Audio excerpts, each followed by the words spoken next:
Hello, so today I'm going to teach you the intro to Red House by Jimi Hendrix.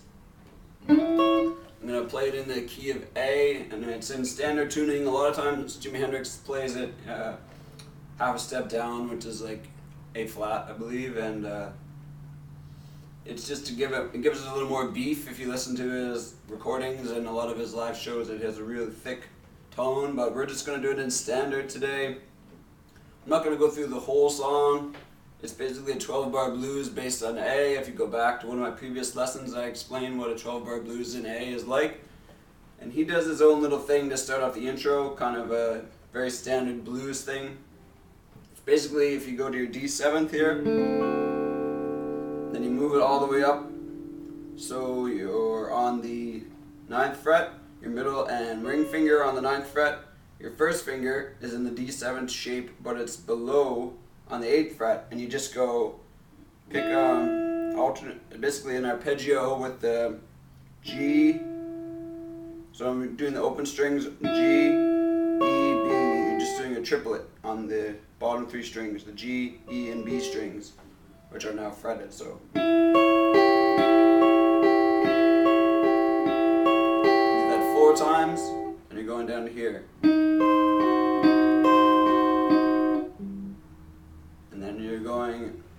Basically, I'm going to repeat that. It's just the D7 shape. You're going 1, 2.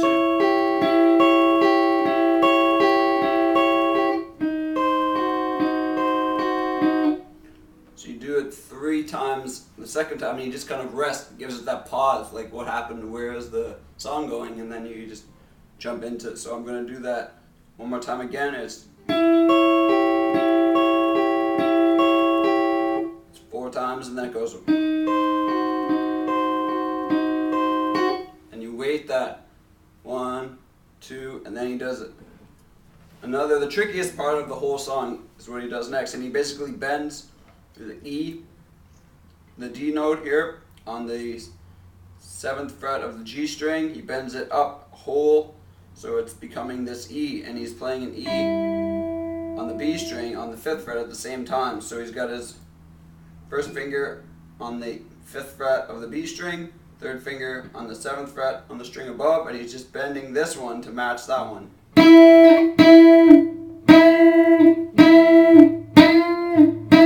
And you should hear it as one note. If you hear too many notes, you know that you're not bending quite enough. He does that 3 times, so 1. And he does this where he goes. I'm doing my little improvised part of this. So after the E, he's just doing a pentatonic lick. He's going.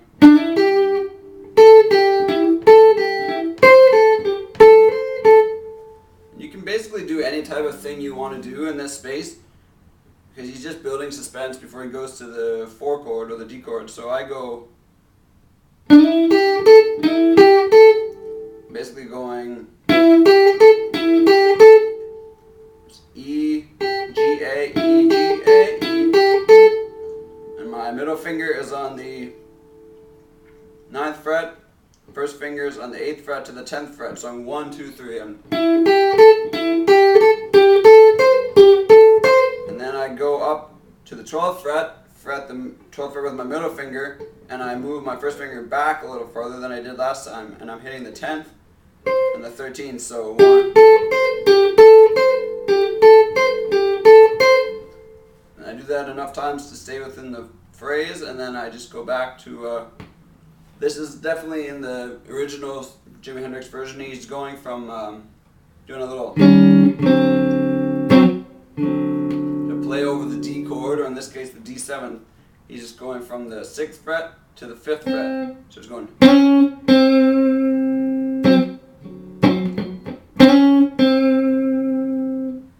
basically he's playing the C sharp to a C.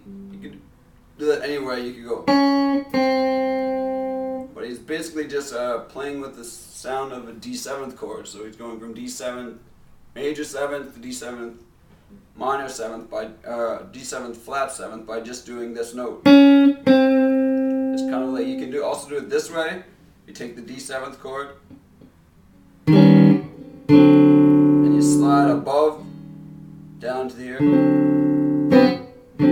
It's kind of a jazzy chord if you know this one, and it goes. And that gets him to the 4 part, or basically he's counting for 2 bars. 2,